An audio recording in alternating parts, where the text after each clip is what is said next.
Hey everybody, welcome to another episode of Two Rivers Tuesday. I am Maggie Colella here with John Teague. How are you, John?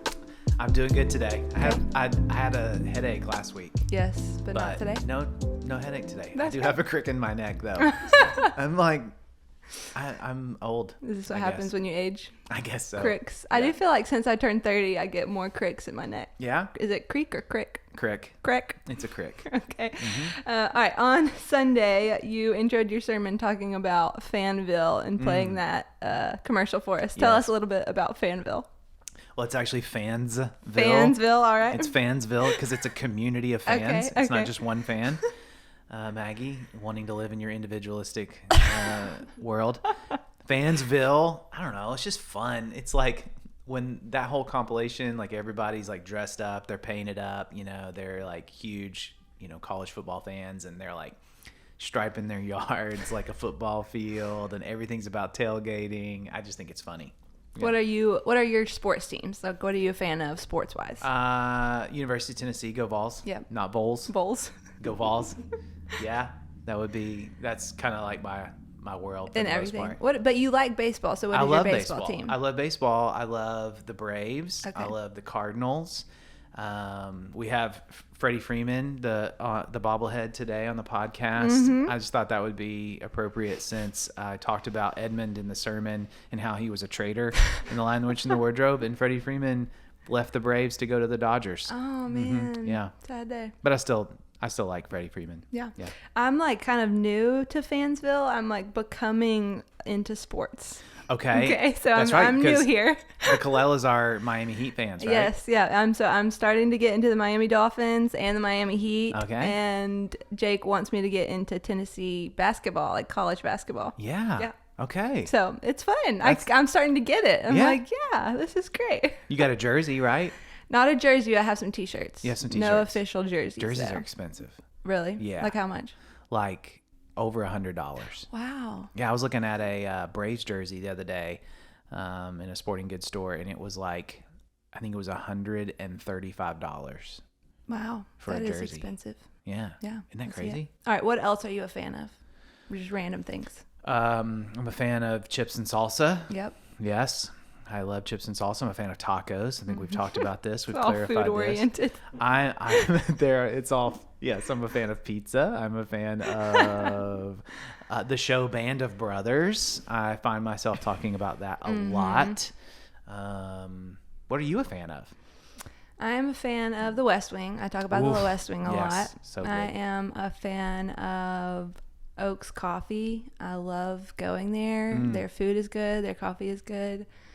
I am a fan of the Oaks Bagel. Yes, it is so good. It's so messy. You must so have messy. napkins. I'm pretty sure Yes. we've talked about this before on this podcast. It's food related. Yes, Yes. we are hungry. Let's see. I'm a fan of Jake. I just think he's the greatest person there is. Wow. I know that like a lot of wives probably think that, but I'm just They like, think that Jake's the greatest person? no, that their husband is. Oh, Like, you yeah. know, that's how a wife should feel. But I just am like, he really is the best husband there is, the best dad there is. I'm just a huge fan. Wow. I love that. Hey, you know what else I'm a fan of? Reading. Yes. And even more so, reading books by friends. Oh, We have an author great in our church job. family. Yeah. Did you know this? So I did. I'm so excited. Cordero Cummings has written his memoir. It's called Broken Roads to Redemption, a journey of heartache and hope. And in this book, Cordero is telling his story, a childhood filled with poverty, bullying, and the devastating impact of family betrayal and homelessness. Wow. He's got a pretty incredible story. Yeah. And just that God is now showing him, I guess, like how, I guess the restoration that is still taking place in Cordero's life just points to the gospel, right? And the whole gospel threads idea that we've been talking about in our life groups lately just made me think of this. That's so cool. Yeah. If somebody wants to read that, do you know where they can get it? They can. I don't know where they can. Okay. Get it. I don't know. Maybe We'll because figure it Cordero out. gave me this. So because he had a book launch a couple weeks ago. That's awesome. And so I will find out though, and I bet you can get it on Amazon. Yeah. But Say the title again. it's called Broken Roads to Redemption. That's awesome. Cordero Cummings. So cool. Yeah. Oh, it is on Amazon. It's on Jesse is Amazon. telling us. Yes. Great. That's so cool.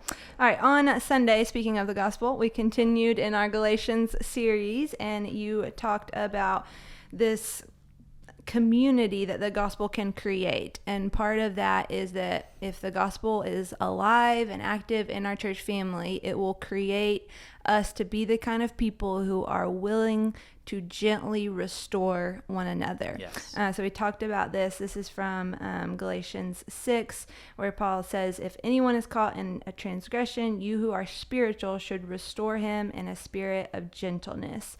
And so this idea of restoring someone is kind of hard for us to imagine, because in our culture, we so easily want to avoid doing this. So let's talk about some of our kind of hesitancies to do that, and why we might, and what some of the kind of wrong ways we do this are. Yeah, so hesitancies for why we wouldn't do this. Yeah.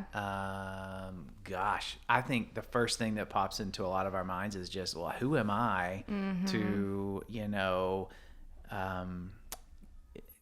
point out someone else's, wrong. Yeah. And I think that might even just be, it's already founded upon probably the wrong idea here, right? Like, we're not hunting for one another's sins, right? Like, that's not what we're on. We're not on a witch hunt here. But there are going to be times when we're going to see that someone is clearly caught in sin, like they're stuck in it, and I think that we often think, well, who am I to say something? I got my own issues. Yes. That would be one. Yeah, I think that's huge. I think the kind of way we push against that is by thinking through, like, okay, I know I do have a speck in my eye too, yes. and that doesn't disqualify me from helping you get the speck out of your eye. Yeah. So it's kind of that idea of, like, when you come to that person gently, I think it's super helpful to acknowledge, like, yeah, I'm not perfect. I'm not coming from up above you and pointing this out as someone who's superior. I'm coming alongside you and wanting to gently invite you into more. But I think the humility of us all recognizing that we do have that speck in our eye kind of helps us, like you said, be level at the foot of the cross. Yes. But if we are deceived into thinking that we don't have that speck in our eye, or we don't see the log in our eye, as Jesus would have put it, then we're not going to be able to approach that person in a way that is winsome or helpful. Yeah. I think some of the other things that we tend to do are just ignore it and dismiss it as that's not my business. I think in our culture of individualism, we think, like, okay, if that's not directly harming me, then it's because it has no direct effect on me, it's not my business. I'm going to leave it alone. Yeah. How does someone else's sin affect you, even if it's not, like, directly harming you? Does that make sense? Yeah. How does someone else's sin affect me, even if it's not directly harming me? Gosh. Do you have an answer to that question? I think so. I think we've talked about this before, but I just think in the same way that if we as a church body are striving for greater and greater holiness, everyone gets to enjoy that fruit. Yes. If we have brothers and sisters who are getting stuck in the ditch, everyone pays a price for that, in a sense. Like, there is collective damage done, even if we don't see the, like, harm initially. And I think this is just, like, a biblical principle that we see, where, like, people there will be, like, communal consequences. And so I think it's not very, like, tangible or black and white, but we just have to trust, like, okay, it will be good for all of us if we gently restore this person, even if it's not a direct offense or directly harming me. Does that make sense? Yes. Well, yes. And I just think it's the loving thing to do. Yes. Right? So, like, when someone else is caught and maybe it's not really having an impact on my life, like, if I care about that person, I still want more for them. Exactly. Right? Yes. So I guess in that way, like, we are all in this together, and more than we probably even realize. Yes. Yeah. So. Yeah, that's the loving thing to do. I was thinking through the sermon, and it was just like, if you if you were walking down the road and saw your friend in a ditch, Yeah. of course you would help them out. Yeah. And how often do we see a brother or sister caught in a trespass and we just walk by, or we take the easy way of not doing anything about it, thinking someone else will handle that, or it's not my business. Right. But I think we want the gospel to create this culture of willingness and like, of course I'm going to get my friend out of the ditch. Yeah. All right, so let's talk about how do we get our friend out of the ditch. Yeah. You talked about 3 things: prayerfully, privately, and patiently. So let's kind of talk through those. Prayerfully, What does that look like? Yeah. Well, I think that looks like praying that the Lord would indeed give you an opportunity, like tee something up for you to have a conversation. I think praying and asking the Lord to lead you and give you wisdom and guidance on this, to give you the humility that you need. I think just if you know you need to have a conversation with someone, to really cover that in prayer. Yes. And asking the Lord even to go before you and help the person that you're going to talk to receive it in the spirit that it's intended. And so I think that prayerful piece is really important. And I said that on Sunday. I think that will also tell me, if you've covered this in prayer, that that you're for me. I mean, I think that's really important. Yes. You're for me. You're for the glory of God, the honor of God. You are for the beauty of the gospel to shine in the midst of this thing. So I don't know, that tells me a lot, that you would be willing to pray about this and not just go off half cocked and be like, hey, you know what? Because I think this is where so I'll be honest without being super specific. Although I'm sure I could be. A lot of times I think where we can find ourselves in this situation is where it's like, hey, your sin is annoying. Yeah. And so please stop. Yep. Or it's like, hey, your sin is bothersome. And so I'm going to distance myself from you. Right. And both of those things are selfish, self-absorbed, and unloving. Yep. Right. Like, and I can say that definitively with all those ugly words, because I'm talking about myself. And I've disciplined my children this way, and I'm like, that's ugly. Yeah. So I kind of lost my train of thought there, but I kind of got on that whole idea, but Yes. I just think like by coming to it prayerfully, Yep.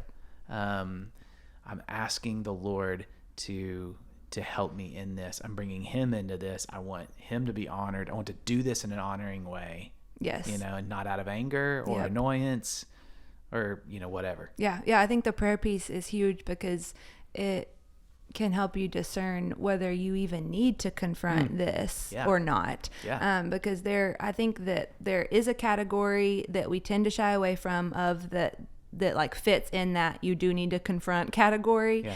And there's things that like we don't have to confront every little thing. That's right. And this is something that like I am learning in parenting and in marriage, where like my temptation in those relationships is I want to confront and have a conversation about every single thing, and the Spirit is kind of inviting me into like, what about that category of love covers a multitude of sins? And so I think that like you have to prayerfully discern which category this falls into. Yes. Am I wanting to confront this because I'm annoyed and this person's sin is bothering me, or is the Spirit compelling me to confront this so that I can gently restore my brother and sister? And those are two different things. Yeah. And so, but if you know yourself and you know your flesh has a tendency to just address every single little thing, perhaps the Spirit is inviting you to just let love cover that and not address it. And so, but I think if we don't pray about it, we don't know which category it falls into. The second thing you talked about was privately. Why is that important? Well, because this isn't about, this shouldn't be about embarrassing someone. Right. This is about restoration, right? And it may very well be that that they are afraid of being embarrassed and being ashamed and whatever it may be. So I just think doing this privately is really important. I think Jesus instructs us when someone sins against us that we are to go to that person or to go to them privately and get an opportunity for this to be worked out. And I think Jesus even says something like, you've won your brother, like you got them back, So I think where we have to start. Yep. And the last one is patiently. What does that look like? In my mind, that looks like realizing that this may not be one conversation, right? If someone's stuck, this may take some time, and it's not, I can't just drive by and be like, hey, you're in a ditch. I don't know if you knew that, like it's more like, hey, you're in a ditch. I'm going to get out, and we may have to wait on a tow truck. I may have to load you up in my car and take you somewhere where you were trying to go, and I was probably on my way to do something else, and so I got to be patient with you in that, and I got to walk on. I think in my mind when I said that, I was just thinking to walking alongside one another. Yeah. Our sin has consequences. It has fallout, and there's a good chance that there's going to be some rebuilding that has to take place. That's what that word restore means. So it doesn't just mean like have a conversation, be done with it. Yep. Yeah. I think our like quick fix mentality can be at odds with this, where we just want, let's have this conversation. I want you to get your act together. I did my part. Now you need to fix it. And that is like so not how Jesus treats us. Like he is so patient and so gentle with our sin and so willing to sacrifice to bring us into more. And so if we look to him, who is so patient and gentle, I think that helps compel us to be that for other people. And I think that's why this is connected in the passage to bearing one another's burdens. Like if you do this, you're like strapping that burden on with them. You're getting in there and you're gonna get them out of the ditch, but then walk with them to full restoration. And I think sometimes we can forget just how messy that's going to be and how long of a road that may be. But that's what is so beautiful about this community that we want to be, that we're willing to walk the long, messy road with one another of being transformed and looking more and more like Jesus together. And because that looks like also just being able to reach out to that friend, that brother, that sister, and saying like, hey, thank you for that conversation. And I need your prayer. I'm still struggling. I don't know, just to know that you've got someone, not just someone who's like going to be there to call you out, but someone who's going to be there to cheer you on. And hold you accountable and pray for you. Yeah, that's good. All right, let's look at the passage and talk through a couple of these other verses. So I'm just going to read some of the verses that we covered. So it was starting at the end of Galatians 5. If we live by the Spirit, let us also keep in step with the Spirit. Let us not become conceited, provoking one another, envying one another. Brothers, if anyone is caught in any transgression, you who are spiritual should restore him in a spirit of gentleness. Keep watch on yourself, lest you too be tempted. Bear one another's burdens, and so fulfill the law of Christ. For if anyone thinks he is something when he is nothing, he deceives himself. But let each one test his own work, and then his reason to boast will be in himself alone and not in his neighbor. For each will have to bear his own load. All right, so there's a couple of these verses that we didn't have time to kind of talk about on Sunday. So specifically, let's look at keep watch on yourself, lest you too be tempted. Why is that in here, and what does it have to do with some of the other stuff around there? Well, I think that one of the big themes here that Paul is trying to warn the Galatians about is their pride. And so I think when he's saying keep watch on yourself lest you be tempted, you might be tempted to think more highly of yourself than you should. You might be tempted to think that you are above whatever this is that your brother or sister's gotten trapped in. So beware. I do think that you could probably make an argument, even just from an experiential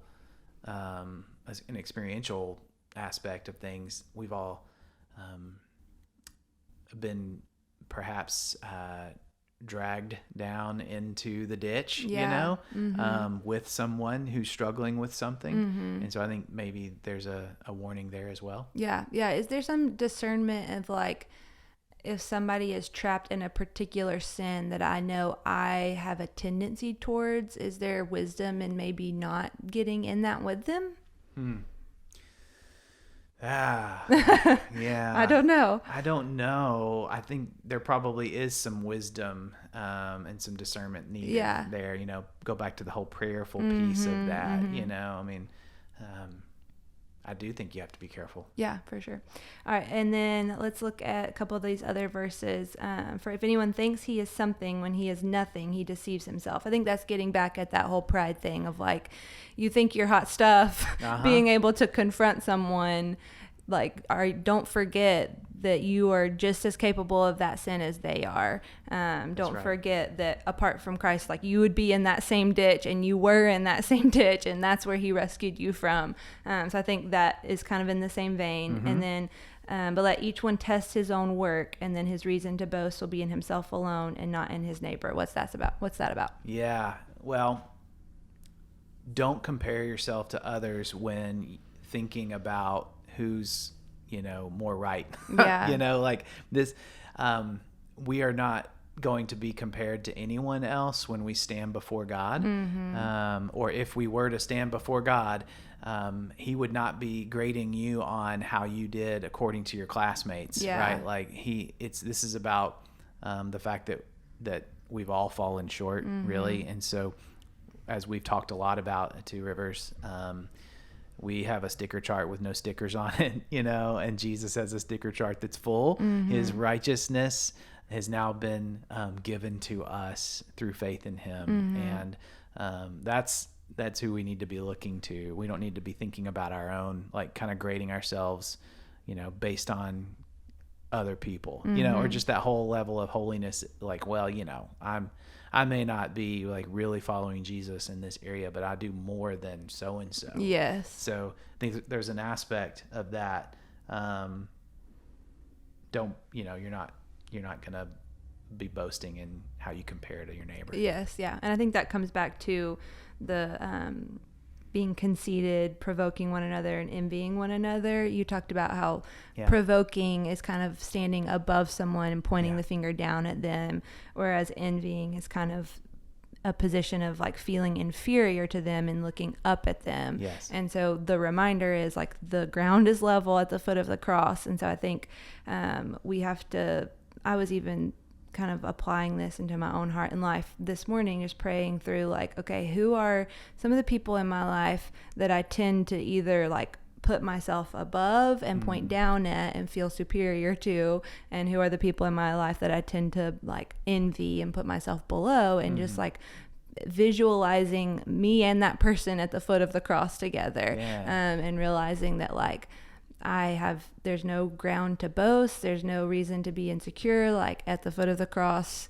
we all come to the table just as needy of his righteousness and his grace. And so I think that's too just the beautiful thing about communion. Like you said on Sunday, like when we all come to the table, no one is like getting a bigger piece of bread or like more worthy of going or less worthy of going. And so I think even just that act of coming together is a tangible reminder that like we're all on level ground as we come to the table there. Yeah. Let's not put anybody on a pedestal. Yes. Sorry, yeah, you're good. But let's not put anybody on a pedestal.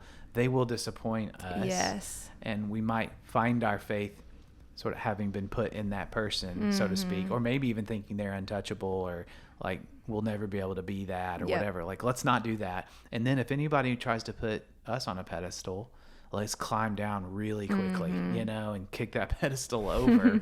And that will help us create a culture of humility. Yeah. And understanding that the ground is level at the foot of the cross. Yeah, that's good. All right. And then let's talk about when we find ourselves in this position of being confronted, or someone's coming to us, they're trying to be gentle and they're trying to just invite us into more. First of all, how do we be confrontable? How do we be the type of person that people feel safe to do that with? And if they do, how do we receive that? Yeah. First thing I thought was just that there ought to be some people who already have been given the invitation to confront me. They need to know that, and that will say, hey, I'm expecting, this won't come out of nowhere, Yeah. So that would be one thing, is to know that you've got some people. Yeah. How do you say that to someone? Like, give people like verbiage for like, okay, I'm gonna go to this person and I'm gonna give them permission. What does that sound like? Hey, I know you're for me. I know you love me.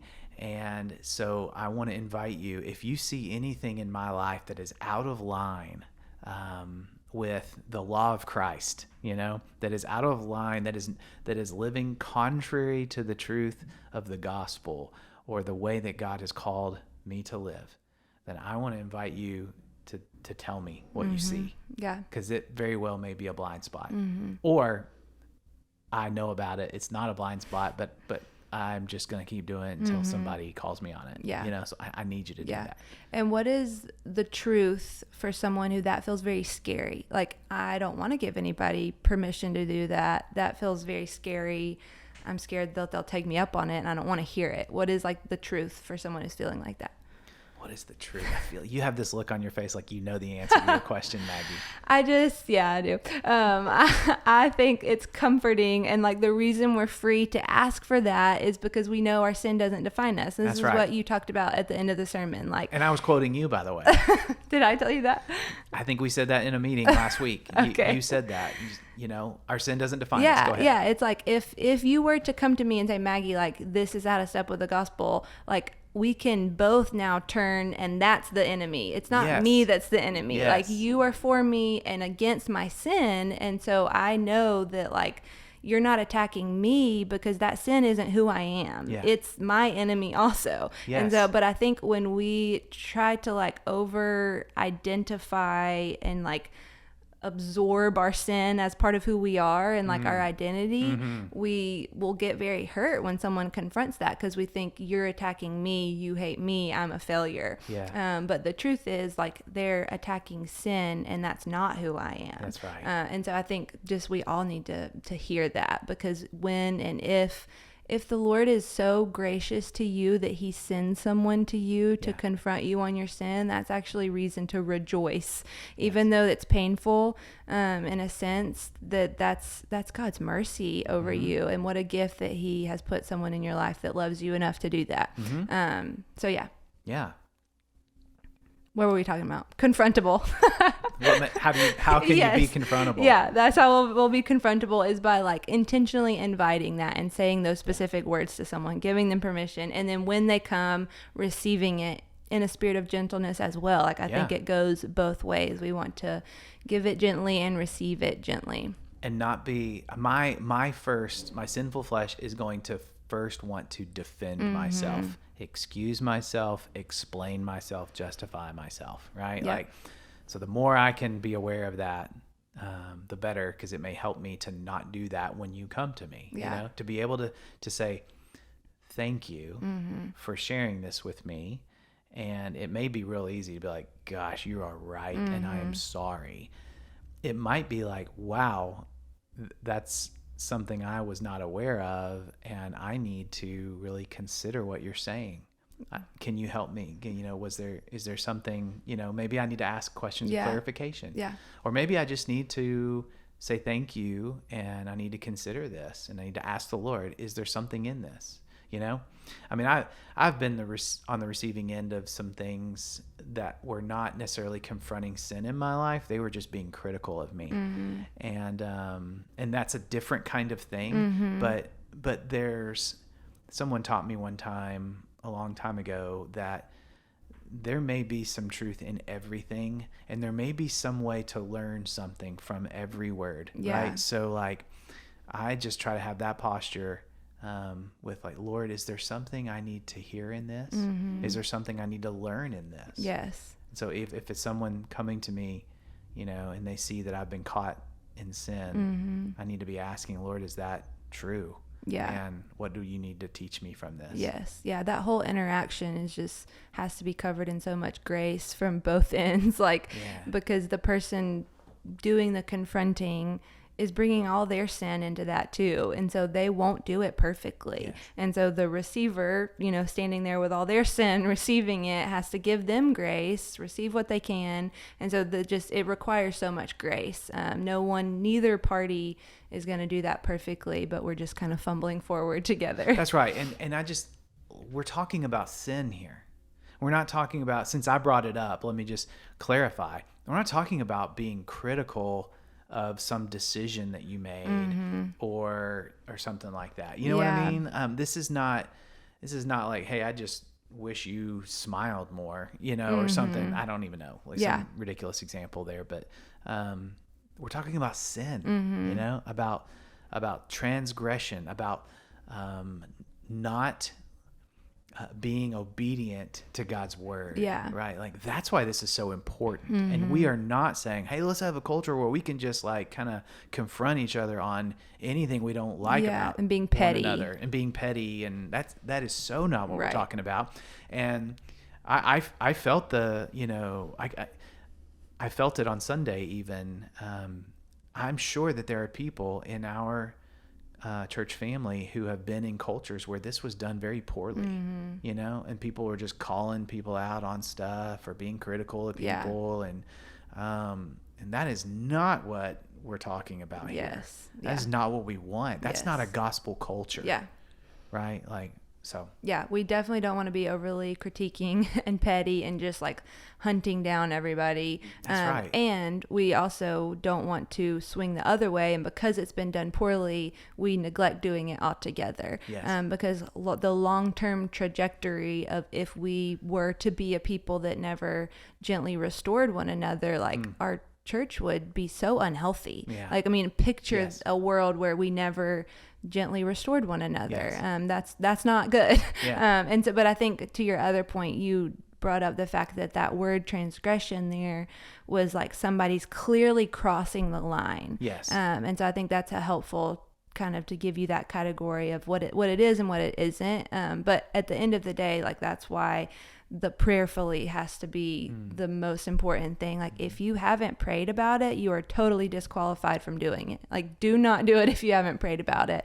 Because you have to cover it in prayer to even discern if it's worth mentioning or not, like we talked about. So listeners, I think going from here, spend time in prayer, praying about if the Spirit drew someone to mind that you feel like you are being led to restore, cover that in a lot of prayer and ask the Spirit to give you that person that you can give permission to do that with in your life, and have that conversation with them this week. Don't assume that they know. Don't assume that they're comfortable confronting you. Say those words that John gave us. Give them that permission, and we will all grow in holiness together and be the church family that doesn't leave people in any ditches. That's right. That's right. All right. Well, thank you guys for listening, and we'll be back next week. See ya.